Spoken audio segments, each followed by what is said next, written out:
You're waiting for a train that will take you far away. You know where you hope the train will take you, but you can't be sure. Yet, it doesn't matter, because we'll be together.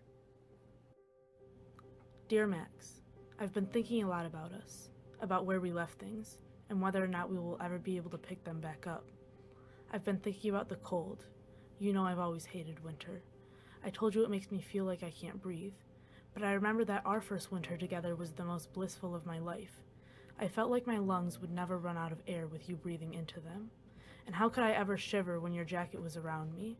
How could I despise the snow anymore when you told me that its pigment perfectly coincides with the skin stretched over my bones? I remember when we met. I remember the sun on your face that day, kissing your cheeks the way that I had longed to. Oh, how I envy the sun now, touching you every day. I think I'm losing you, but I will never regret choosing you because I am in love, and for now, that will be enough. And the ones around me convinced me that I was the only person who was dumb enough to believe that you and I had hope. But now I know, even after you began to let your emotions slow, the only reason I stood alone was because I was the only one who knew our love was never going to let go. Everyone wanted me to see that we could not thrive, so gouge out my eyes, because if this is reality, then I guess I'm not alive. Because I don't know a life where I can't make things right. And when life teaches you to drive and you finally say goodbye, and you won't let me stand by your side, I'll know that, though some feelings are hurt, none will have died. Because I used to stay up all night and picture myself looking into your eyes, shouting as you would sigh, "How dare you think you can fall asleep with water dripping from the kitchen sink? How dare you think you can fall asleep with all these little leaks in this home we built in our dreams?" A picture is worth 1,000 words, or whatever people say to me. It's hard to believe when your mind is lost in need, and all you can picture is a memory inside of someone else's sheets. A prayer that nothing will keep. A home that light will seek before the dark sinks too deep, or at least that sinking feeling inside of me will decrease, and when the release of perceived dreams burn in the flame of feeling free. So feel free to be free if that's what you need. And if someday you feel alone and everything caves in when you try to breathe, know that you are not alone as far as I can see, because you are everything to me.